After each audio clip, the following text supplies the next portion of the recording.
Welcome to Changing Higher Ed, a podcast dedicated to helping higher education leaders improve their institutions.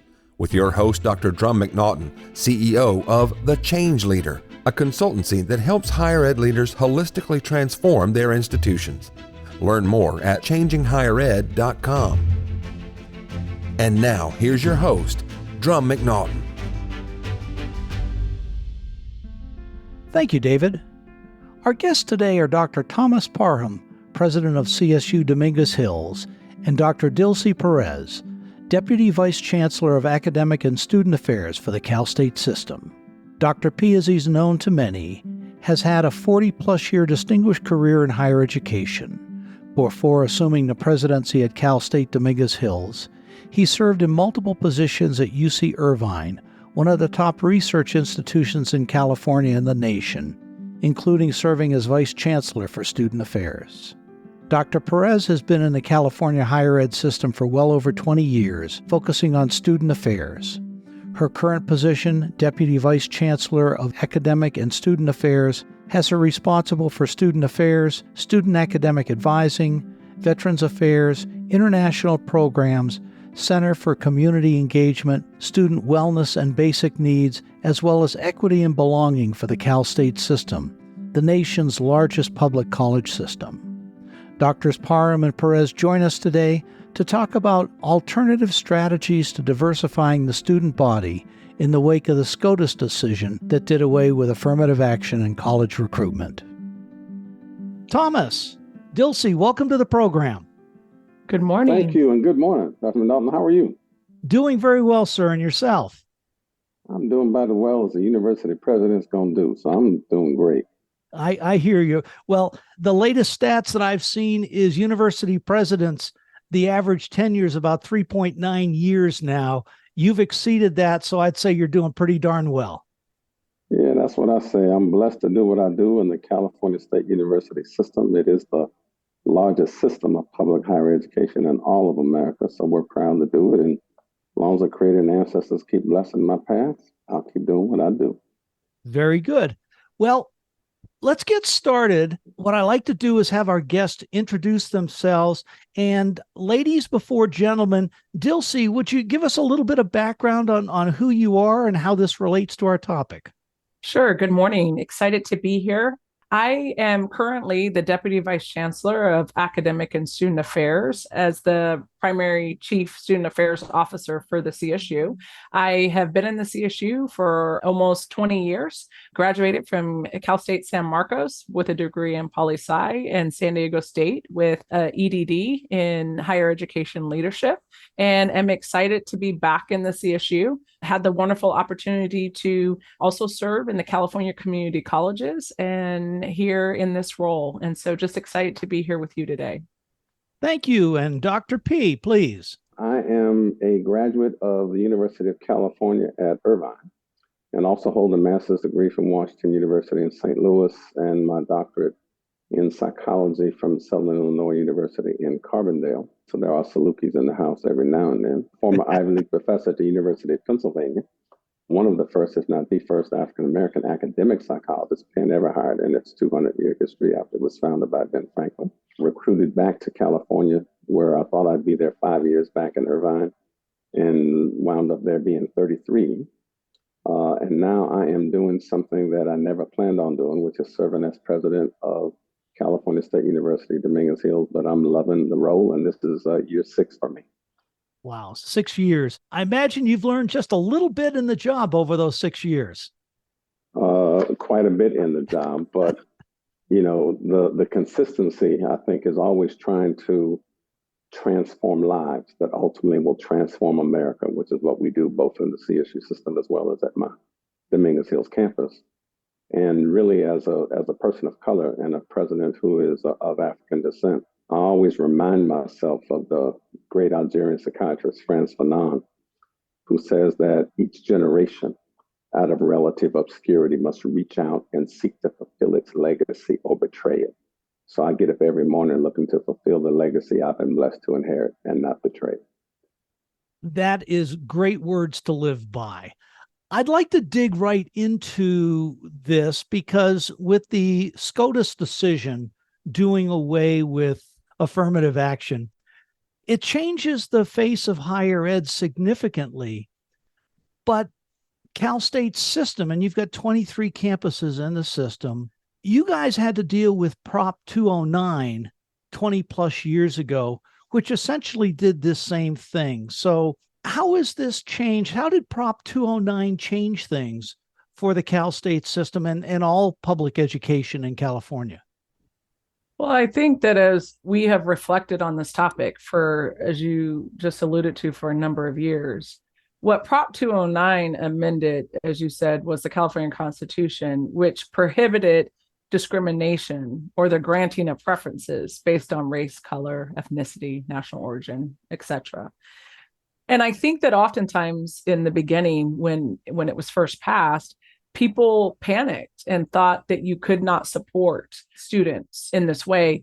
And what it does not prohibit, though, that we have had to examine within the CSU and think about, it does not prohibit the study of how our state university system may be failing to fully address the needs of our students, particularly as we know in society that may be negatively or disproportionately impacted by race, ethnicity, or gender group.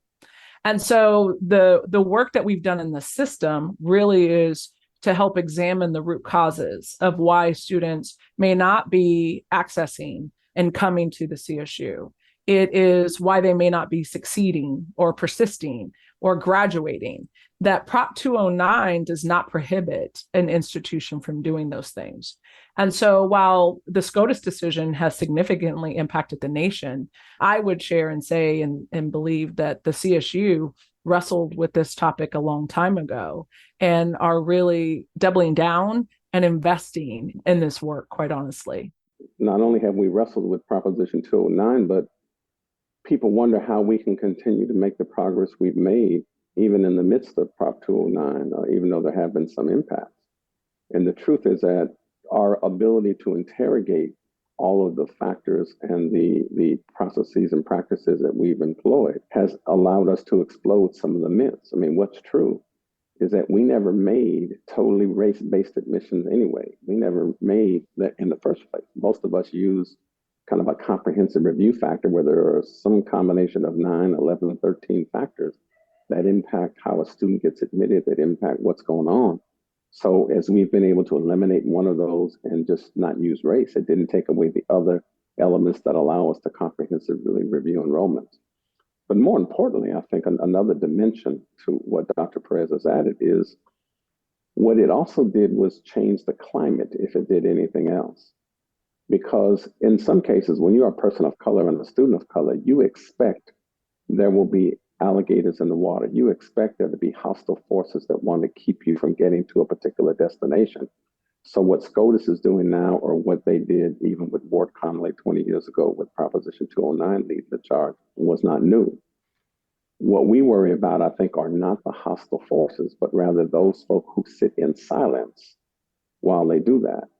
And so for me, I think as a psychologist and a scholar, part of the question that I've always wanted to interrogate is, how do we bear witness to the suffering of other people, sit in silence, and still maintain our humanity? That's the question we want. It's not the 10% of the folk who are charging in the far right-wing conservative element. It's the other folk who sit in silence and say nothing about that. And that's what people look at in trying to assess, is this a good climate for me to go teach in if I'm a faculty member? Is this a good climate for me to go work in if I'm a staff member? Is this a good climate for me to study in and explore, and discover and create, as I'm a student? Those are the things I think that we've had to shore up and try to allow folk to say, yes, you do belong.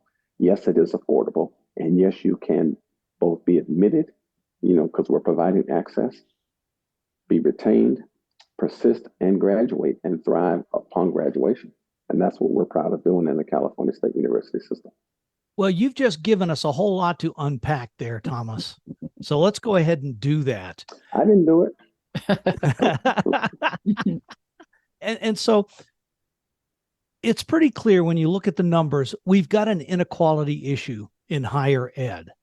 Only 22.6% of Black Americans have a college degree, which is significantly short of the national rate of almost 33%. I don't know the numbers for Latinos or Asians, but I would be willing to bet that those numbers do not really compare with that 22.6 Black American. They're probably higher. So if we look at higher ed from the perspective of freedom, and how do we interrogate those things that you mentioned, you've done some good work with this with the Juneteenth Symposium. Let's talk about that just a little bit. Okay. In June of 2022, the California State University system held its first ever Juneteenth Symposium. And while we wrestled with a question of whether to do kind of a 2-hour celebration of Juneteenth, I had the chance to volunteer my campus to align with the CSU Chancellor's Office and say, no, if we're going to celebrate it, then we're going to celebrate it the right way. So we actually sponsored a 2-day symposium that was supported by both resources from the Chancellor's Office, as well as every president in the California State University system. I'm talking about all 23 of them. And we put on a 2-day symposium that had hundreds and hundreds and hundreds of people from across the system in a room, but also thousands online to be able to support that.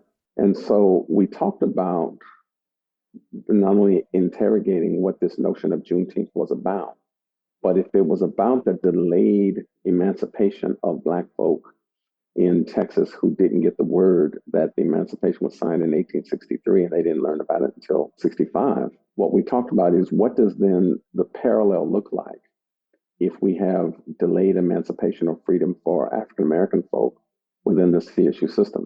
And the subtitle of that symposium was listening to the voices of the ancestors and everyday people. So again, we were trying to pay attention to the legacy we had inherited, but also listen to the voices of this current generation of students, faculty, and staff to say, what is your experience like? What are the assets? What are the liabilities? What are the things you're loving? What are the things that are just toxic that we need to change? And through those voices of everyday people, we came out of that symposium, I think, with a good charge. To her credit, Interim Chancellor Jolene Kester of the CSU system, who displayed enormous courage, decided to stand up a committee that rose out of that Juneteenth Symposium, that 2-day event. And through that committee has now produced a report that was finished around April, but released in Juneteenth this year of 23. That is called the Black Student Success and Elevating Black Excellence within the CSU. Not only is it data informed, it makes some bold analysis, but it also has 13 recommendations. The 13 being significant. Everything in Africa is a world of symbolism, 13 representing the 13th Amendment of the Constitution. But more importantly, what we invited folk to do in the introductory letter is to do 2 things. One is we wanted to abandon the romantic illusion that there was such a thing called Black equality in the CSU. So we aren't new to wanting to support our African descent students or faculty or staff, but we know that there is a gap between the aspiration we have and our ability to actualize that within the context of the work that we're doing.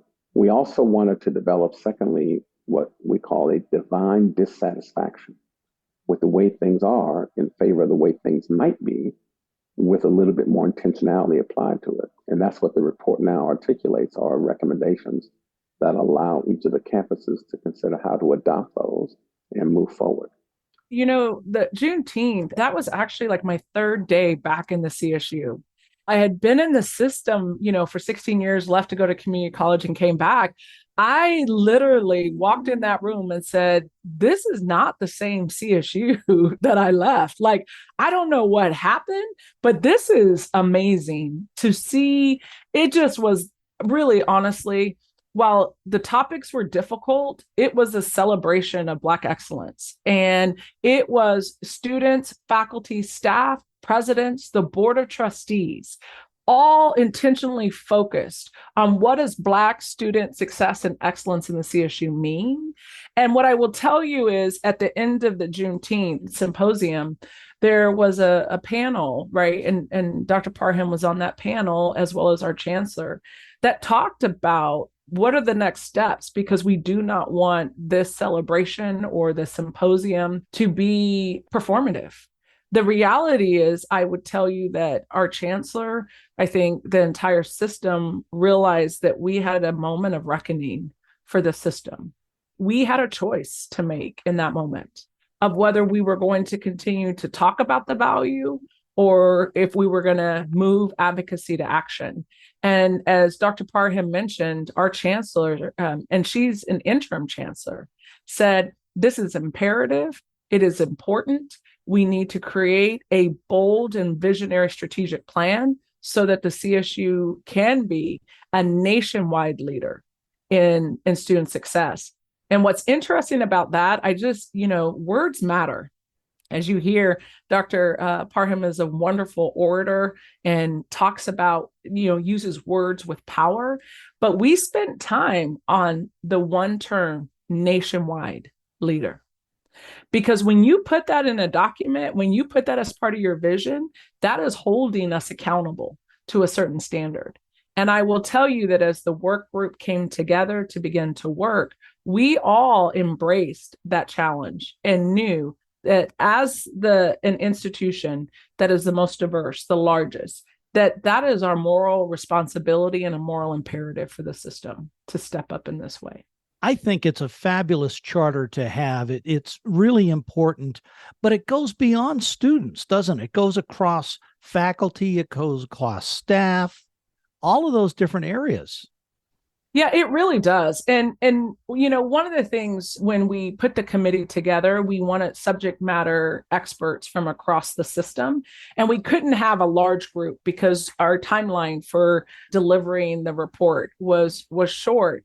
But what was key, we first started with looking at disaggregated data and understanding the state of Black students in the system. But here's what we knew as a work group, that Black student success is inextricably linked to faculty and employee success as well. And so the work group decided that what we wanted to do, and Dr. Parham can talk about this because he really pushed this, is that we wanted to hear the voices of the people within the system. And so we held listening sessions, one specifically just for students, one specifically for faculty, and one for staff and administrators. And over 250 people participated in those listening sessions. And what I will tell you is when we heard the stories from the various perspectives, they were raw, they were concerning, they were inspiring, but they were sobering. Those voices, those experiences, those perspectives are what informed the basis of the report that we presented. Dr. Parham. No, I would absolutely agree, and you've articulated that beautifully.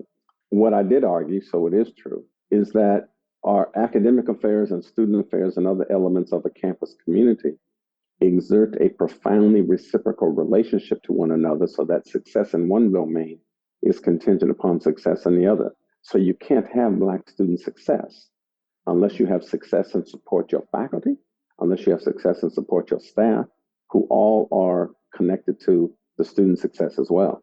So intentionally, if you look at the report and even the recommendations that emerged from it in the 13, there are categories that speak to students, there are categories that speak to staff, there are categories that speak to faculty and curriculum, and there are categories that speak to climate on campus and holding people accountable for that.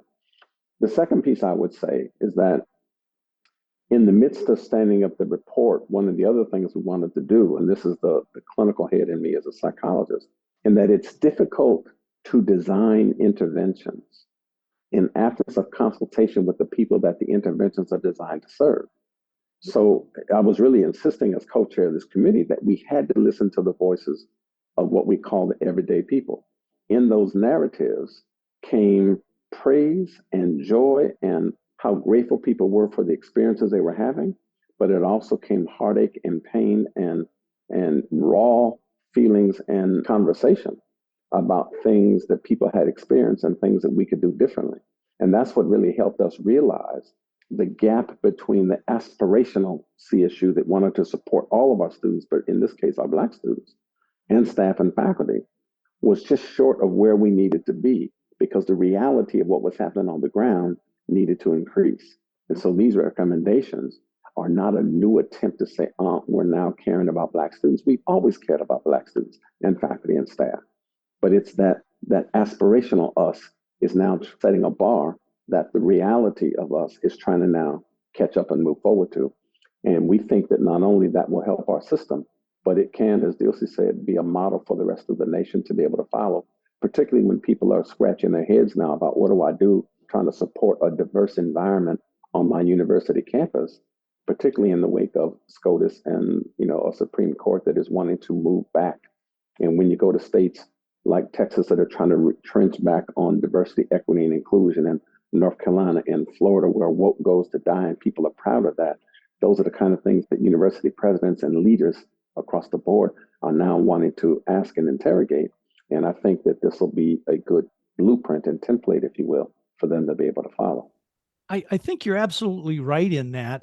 And I also, what's coming to mind is not only this report is focused on Black students, Black staff, administrators, faculty, etc.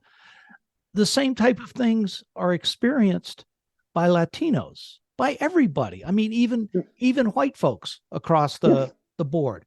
It's like, absolutely. So how can we do better? One of the things that struck me, Thomas, that you said was a holistic approach. This talks to me as you've got to look at how things interrelate, which is what you talked about. It's really an integrated environment. Can we talk a little bit about that? Because once you've got somebody in the door, that's great. How do you keep them? How do you get them graduated? And how do you make sure that they're ready to come in the door and feel like they belong when they're there? Let me try to unpack that because there are really three elements that you're talking about there. The first is that we spend a lot of time in higher education on analyzing the merits of our student body and whether people are meritorious enough to be admitted into the ranks of our institution. We take a lot of pride in the selectivity ratios that we choose, like, aren't we wonderful because we only admitted the top 3 or 4 or 5%. That's nice. I've been in those places too, being an Ivy League professor and being in UC. But one of the things we value in the Cal State University system is access. And what we are trying to do is provide access to the broader swatch of the state citizenry. So we want to make sure that's there. And that includes a very diverse cohort of students. That's number one. The second piece you talked about is the notion of everybody is involved in needing help and support. That is absolutely true. So we are not trying to stand up a Black student success work group to the exclusion of anybody else. We are trying to invite people to abandon that traditional Eurocentric worldview that says, in order to affirm myself, I have to denigrate somebody else. That is not the logic we're trying to employ. But what we're also clear about, and Dr. Perez can speak to this very clearly, that data don't lie. So as we're trying to stand up everybody, the people who are suffering the most in this particular system, according to the data and the statistics, are Black students, our Black staff, and our Black faculty. So they are the first intentionality that we are doing, but not exclusive to that, because once we have that model in place, it allows us to then go and employ some of the same tactics, et cetera, that we can use in practices to be able to support, whether they're Latinx, Asian Pacific, our indigenous Indian brothers and sisters, to poor white students, to anybody who wants to be in the space. Anybody who is a student, staff, or faculty needs to be supported in our space. Lastly, I'll say, you mentioned the note about, it sounds like an integrated place. But I want to make sure that our listeners don't get confused here. I think that higher education generally still wrestles with the question of what is a truly integrated, diverse environment. Because I think the institution doesn't understand the difference between a desegregated environment and a truly integrated one. So we diversify our ranks and we talk about, aren't we wonderful because we have 5% of this and 10% of that, 15% of the other, without understanding that diversity is more than demographics.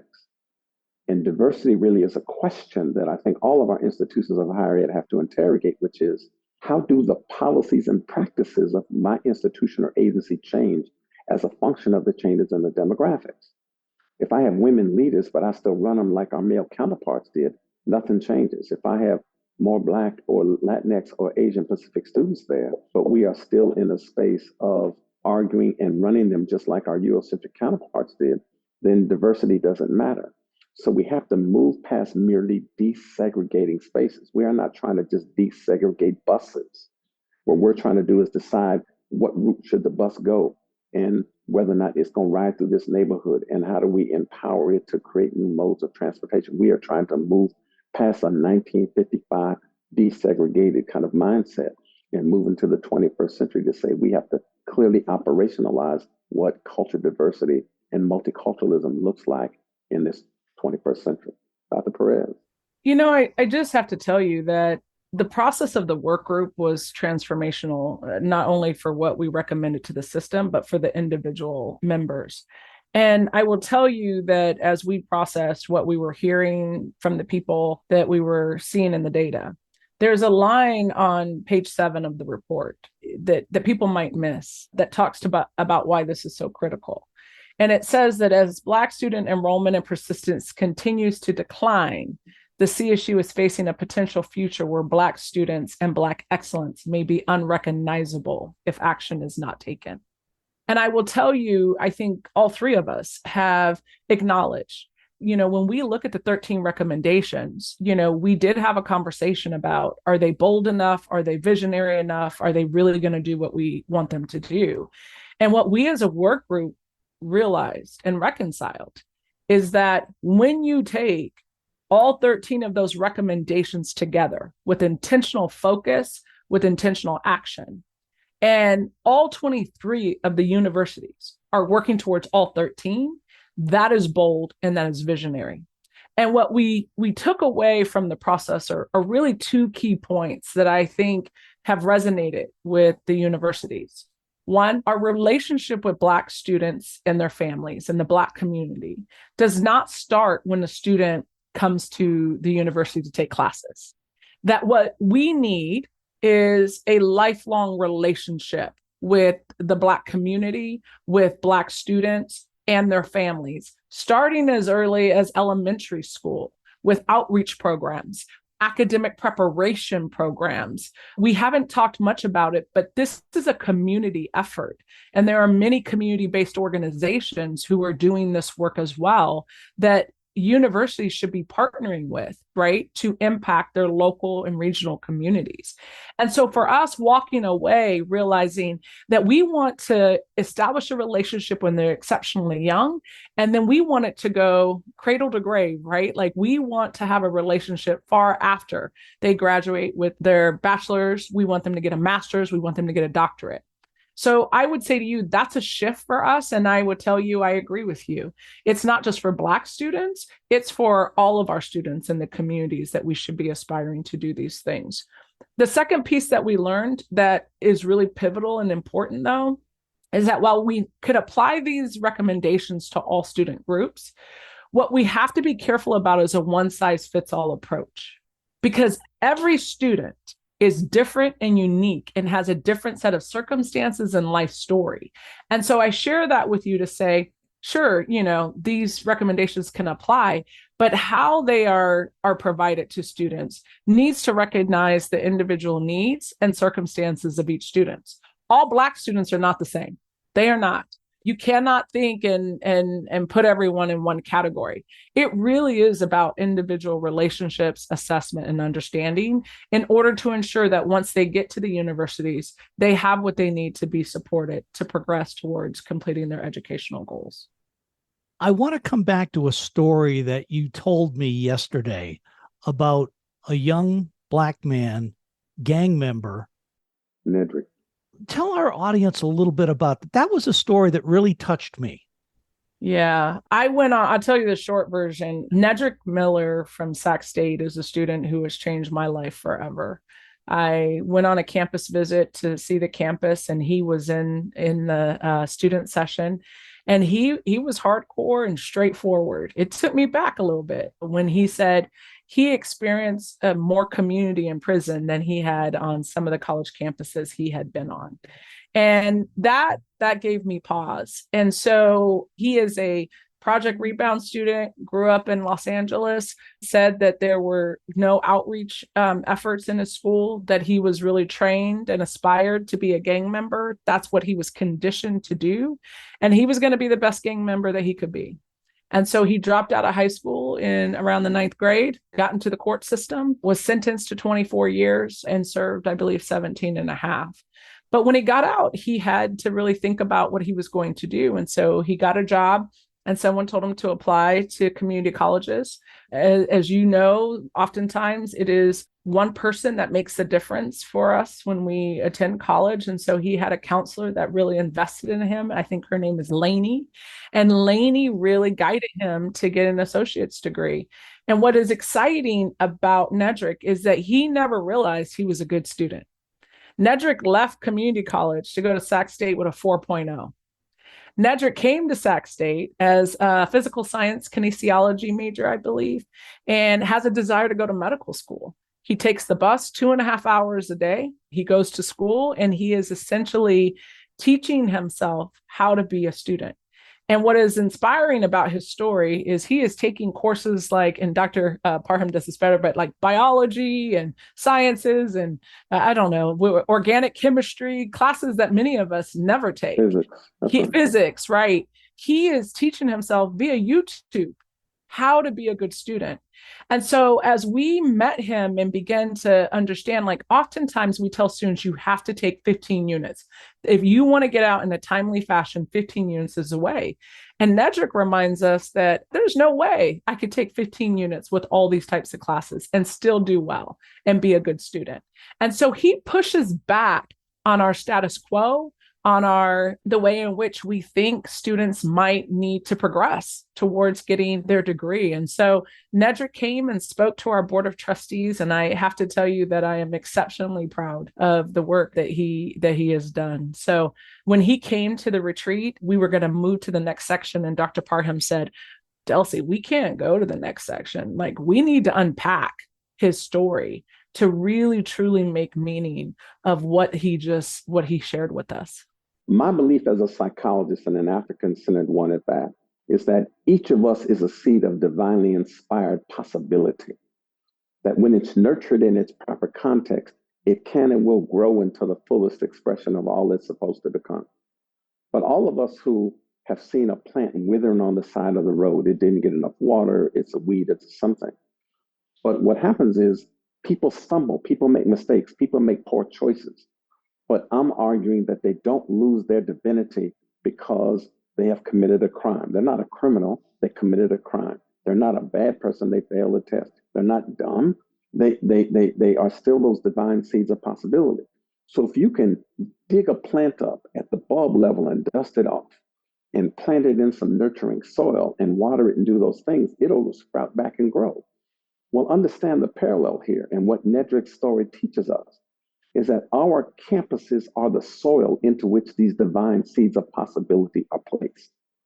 And if we water them appropriately with the drops of intellectual nourishment, and we enrich them with the nutrients of socialization and mentoring and guidance and advising and mental health support and basic needs, and we till the soil to take the weeds of social distraction out of their life, not only from the external forces, but even internal policies and practices that are more transactional and don't meet the needs of the students. And then we give them just enough sunlight of affirmation, of monotony, and just enough shade of critique.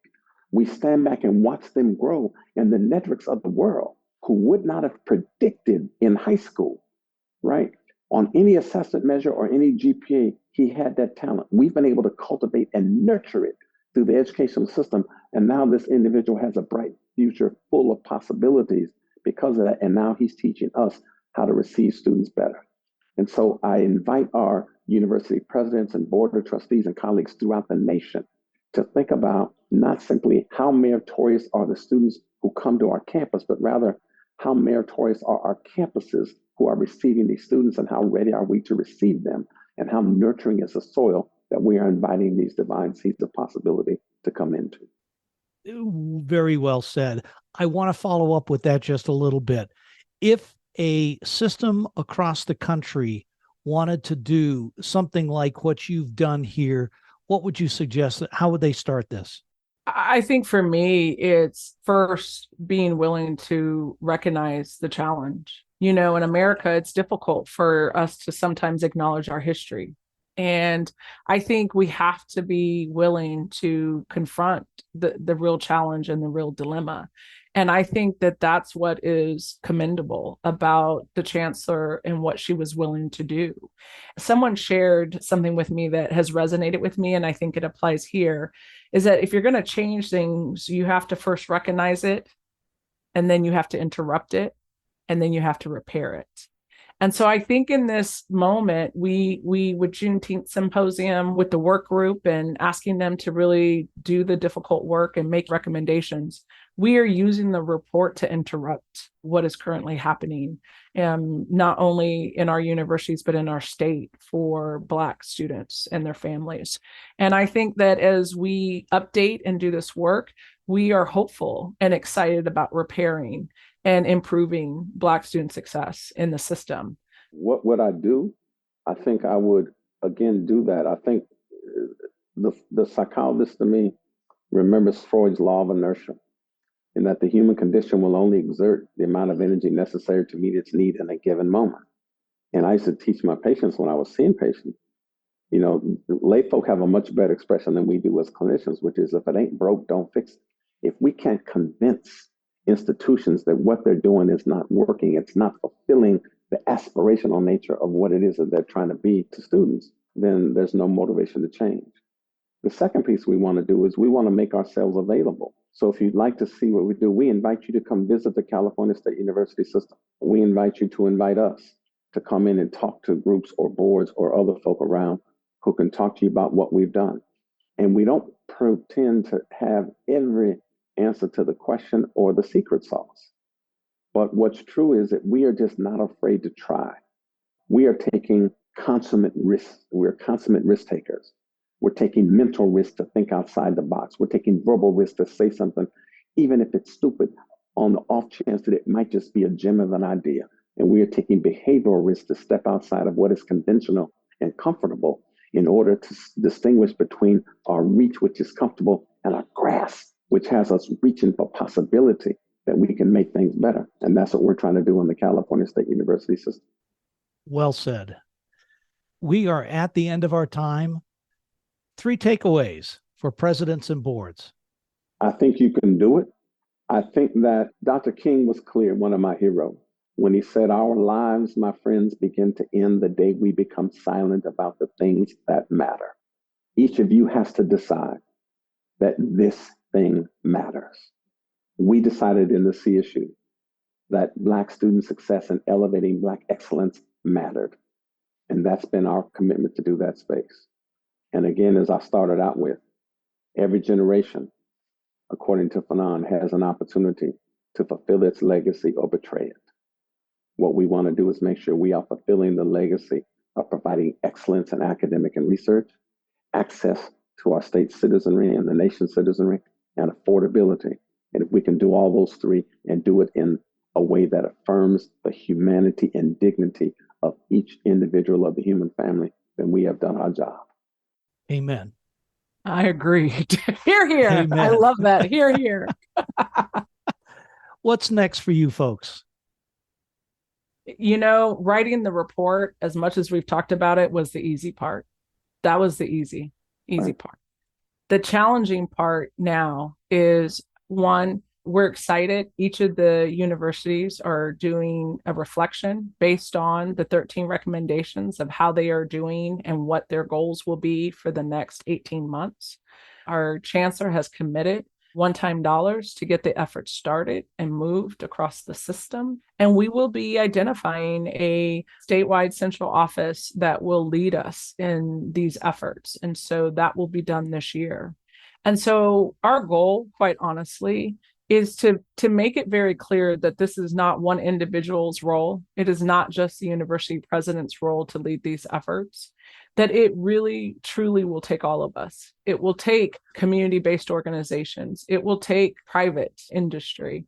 It will take faculty. The experience that students are having in the classroom matters, right? Creating welcoming spaces where they feel like they matter and belong. And it will take the staff to do this work. And so our goal is to change our cultures. not just to check the box on a report or to feel like it's just a quantitative activity. That really the greatest thing that we can have and achieve from this is that students, our alumni, share their stories with their families, with the community about a transformational experience that they've had on our campuses, so that they in turn tell their children, who tell their children, who tell their children. And so that's our goal, quite honestly, with the report. Those are our next steps, is to not have this report take up dust on a shelf. We want it to be who we are.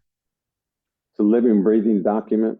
It's a template that each campus will have an opportunity to fill out, which puts in a system of accountability. When you think about diversity equations, you have to have 3 critical ingredients, which I think this report has. You have to have a cognitive, emotional, and behavioral, in some cases, a spiritual pledge of support.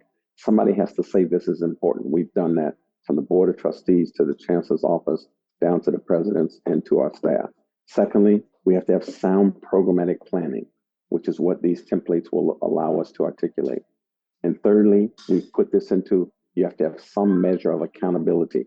And that is the single most important ingredient missing from our diversity equations, is who gets held accountable for that. And we have to elevate this diversity and Black student success to the same level of accountability as we elevate fiscal integrity and other things that we care about in our educational institutions. And that, I think, for me, is what's important. So if we can do that, I think we're going to be in great shape. And I think we look forward to seeing where we go. But also, I want to say that as institutions, trustees, faculty, staff, et cetera, do that, it also will be the students and the faculty and the staff who also have to participate in their own recovery and empowerment. We can't just do it all. They have a strong part to play as well. They have to have a strategic and significant, right, share of, the behavior at being able to, right, participate in this. And so they're going to have to learn to be consummate risk takers as well, because they can't make institutions jump to say, prove to me that you care about Black students, Black staff, or Black faculty. What we want to do is invite them to say, can you demonstrate to us that if real trust is not an external circumstance, in my mind, it's an internal virtue. The question that we want to invite our staff and our faculty and our students to take is not, can you trust the system, but can you trust yourself enough to take a risk with us?